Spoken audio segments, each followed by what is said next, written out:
I did a film with an absolute idiot of a co-star. And this human being was being so insecure and angry because this person couldn't get the scenes out. And I think I was so vulnerable and comfortable that I got screamed at. And I would cry walking off set. This person would literally look at me in front of the whole crew and say, "You call yourself an actor, this is what I have to work with. What is this?" And I stood there just breaking. This happens. But because this person was number one on a call sheet, there was no safety net for me. So no one had my back. And I remember the next day I walked on and I said, "You get off my set." This is the first time I've ever spoken. I remember being so scared. And I looked at this person and I said, "You can F off. I'm going to work towards a tennis ball. I never want to see you again." And then I remember the producers came up and said, "You can't do this to number one. We have to let this person be on set." And I said, "But the person can turn around and I can act to the back." CIBs are coming forward in large numbers, claiming to expose what they describe as a massive fraud allegedly involving Blake Lively and Ryan Reynolds, with accusations escalating quickly. Insiders from the Deadpool and Wolverine productions allege that Reynolds exercised excessive control on set, overruling creative input and enforcing a strict my way or the highway approach that many say stifled collaboration. Fans are now criticizing him for what they perceive as egotistical and unprofessional behavior, while Blake Lively is also facing renewed scrutiny as old claims resurface, including her unexpected executive producer credit on her husband's project back in 2018. Additionally, independent designers dating as far back as 2014 accuse her of using their designs without credit, further damaging the couple's carefully crafted public image.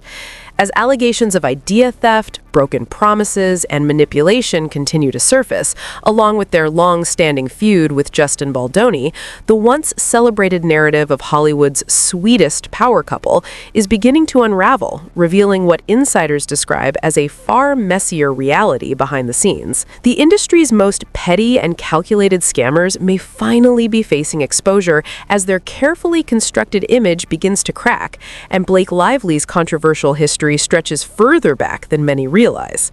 In 2014, she launched Preserve, a lifestyle website that marketed overpriced candles, awkward rustic decor, and strange handmade items with no clear purpose, wrapped in vague, directionless editorial content that confused more people than it inspired.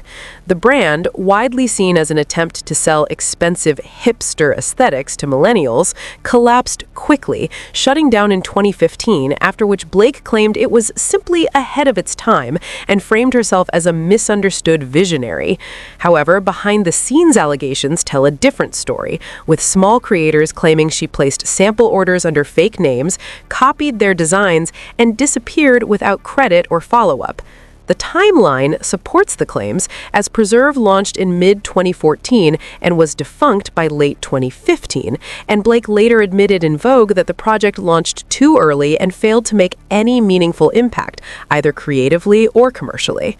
Yet accusations of idea appropriation didn't stop there.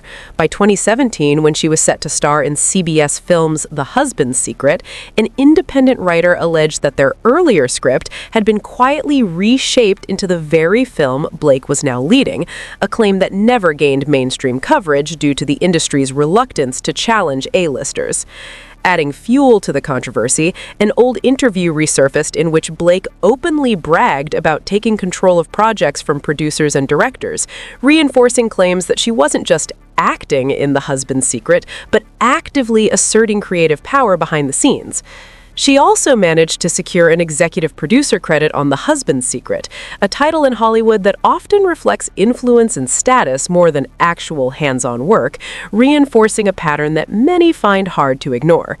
Even without definitive proof, Blake Lively's long-standing reputation for benefiting from others' efforts without giving much in return has fueled growing public skepticism. Her time on the Gossip Girl set is frequently cited as another example, where her alleged off-screen behavior reportedly caused behind-the-scenes tension while others absorbed the fallout. One often mentioned case involves co-star Penn Badgley, who was reportedly mouth-mouthed and quietly iced out early on, not due to any misconduct, but simply because Blake allegedly didn't like him, only for the cast to later realize he was not the problem, by which point the damage was already done. Ironically, Blake went on to date Penn for 3 years, and after their relationship ended, she quickly moved on to Ryan Reynolds as her industry influence grew. Following her marriage and rising favor with top producers, Penn's career allegedly slowed, leading many to question whether his professional setbacks were purely coincidental or the result of being quietly pushed aside. Similar accusations have since surfaced surrounding Justin Baldoni and the It Ends With Us project, where leaked messages sparked speculation about personal tensions and alleged retaliation, after which several co-stars, including Brandon Sklenar and even author Colleen Hoover, appeared to distance themselves.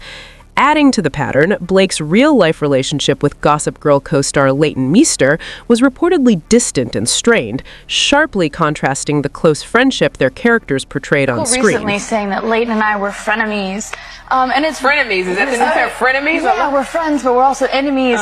And it's they see our characters on the show, and they want that to be true in a sense. I think they want everybody's characters in real life to emulate that. And it's really strange because they always want to pit women against each other. You don't hear about like Penn and Chase hating each other and being jealous and competitive. So it's very silly. But we all do.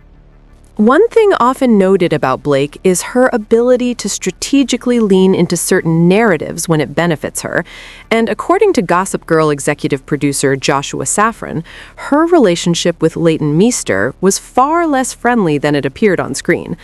While the two were technically considered friends, the reality behind the scenes was reportedly tense and uncomfortable, a dynamic that in Hollywood usually signals deeper issues. Anyone who has watched their joint press interviews can easily spot the strain, as the awkward pauses and forced interactions made the discomfort almost impossible to ignore. When you're watching a show, that there's not an obvious choice between good and evil, so she would seem like the obvious choice, but she's also got, flaws as well. But I think I'm just brunette because of the books. And everyone knows blondes are nicer anyway.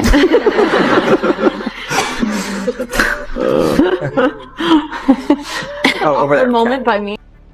Then there's Armie Hammer, who portrayed Gabriel on Gossip Girl, and while he never directly named Blake, his abrupt exit from the show raised plenty of eyebrows. He avoided explicit accusations, but his silence spoke volumes, suggesting that something behind the scenes pushed him to leave sooner than expected. Though no names were mentioned, many observers believe the circumstances surrounding his quiet and sudden departure point back to ongoing tension on set, with Blake widely suspected as a central factor in his decision to walk away. Let me just say, that was a tough show to film, and I didn't end up actually filming all of the episodes I was supposed to because it was such a tough film. Really? Literally, you said, get me out of this. It was also like, get him out of here. Really? Yeah. So it just literally was that. Whose love interest were you? I was Blake Lively's love interest. You were? Yeah. Okay, well Sounds like she was the problem.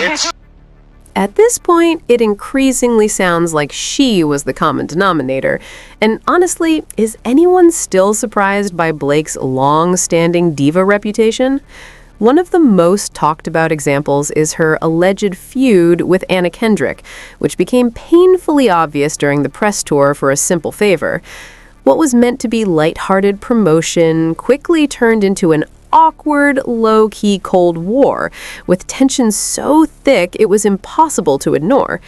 Fans immediately picked up on the uncomfortable energy, noticing strained interactions and forced smiles that made it clear something was seriously off behind the scenes. Like a few times through Ryan on that film. And thought she seemed nice, and little did I know. Yeah. Look at the body language experts analyzing this right now. How quickly, too? Don't touch me. She was reportedly nearly impossible to work with during A Simple Favor, and true to form, Blake flipped the narrative by accusing Anna Kendrick of trying to steal the spotlight during the film's promotion, a claim that was met with widespread eye rolls as many felt the insecurity was obvious. While there's plenty more detail on how Anna handled the situation gracefully, the key takeaway is that Blake's alleged diva behavior is nothing new, and the receipts have been stacking up for years. But this is only part of the story. As Blake's controversies continue to surface, attention is now turning to Ryan Reynolds, whose own history is filled with Hollywood power plays and behind-the-scenes drama.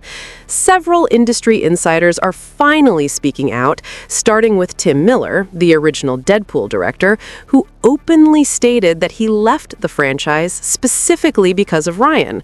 Far from the goofy, lovable persona Ryan projects publicly, Tim described a controlling presence who treated the project like a personal playground, insisting on authority over the script, tone, and creative direction, leaving no room for collaboration.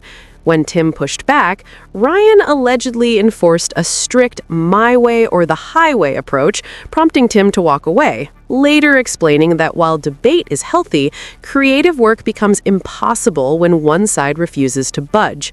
With Ryan holding immense influence as the face of the franchise, resistance was futile, and Tim wasn't alone. TJ Miller, who played Weasel, also made it clear that his decision to leave Deadpool stemmed directly from Ryan's behavior, openly questioning why Ryan acted the way he did and confirming that tensions on set were far deeper than fans were led to believe. Why is Ryan doing this? And the other weird thing is, like, maybe he got, I think he's kind of an insecure dude. He's really nice, but I mean, his Twitter bio is showing you the parts of me that tested the best in focus groups. Mm-hmm. And I'm not sure that he's joking. I think after he got super, super famous from the first Deadpool, then things kind of changed. I think he was like, see, you guys see.